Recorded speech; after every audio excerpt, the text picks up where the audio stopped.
I am Narmer, the first king of United Egypt.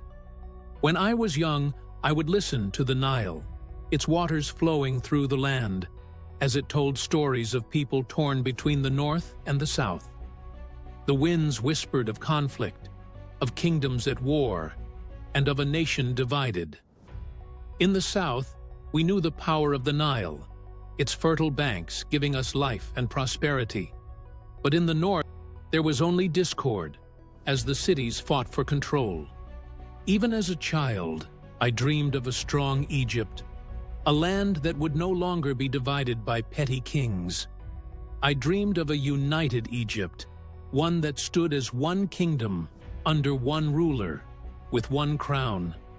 Egypt was a land of division.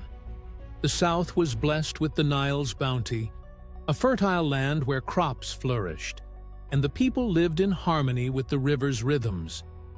We built our villages and our cities along its shores, as the river shaped our lives. But in the north, it was a different story. The land was rich, but so were the ambitions of the kings who ruled over it. The cities vied for power, and the people were caught in a web of conflict. There was no unity, no strength. It was a land torn by wars between kings, each more determined than the last to dominate. It was clear to me then, Egypt could never prosper as long as it remained divided. I knew it was time for change, for a new king to rise who would unite the land and put an end to the chaos.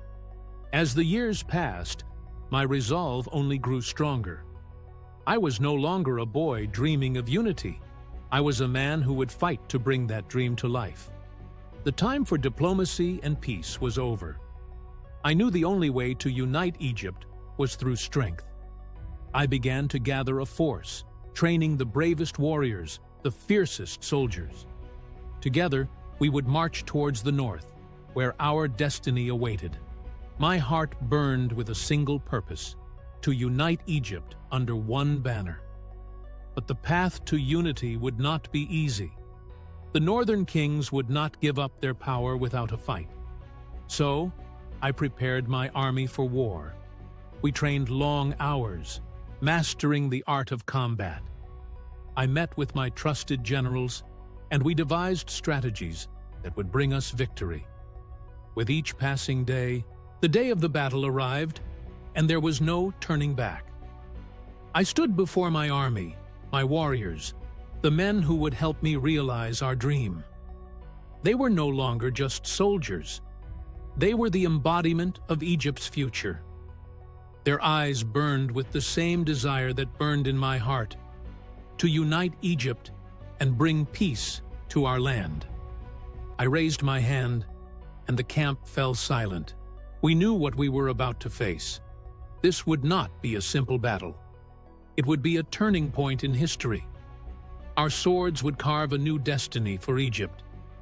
I looked out at my men, and I knew that together we could not fail.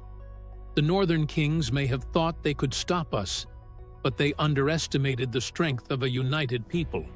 Together, we would make history. As I stood on the battlefield, the sun rising behind me, I knew this was the moment that would change everything. My army was ready, my men were determined, and our mission was clear. We were not just fighting for power, we were fighting for Egypt itself. The battle for unity had begun. As we marched toward the enemy, our hearts beat as one. But this was only the beginning. Strength was yet to come. In the next episode, I will tell you how we faced our greatest challenge, a battle that would decide the fate of Egypt. Stay with me, for the story of unity is only just beginning.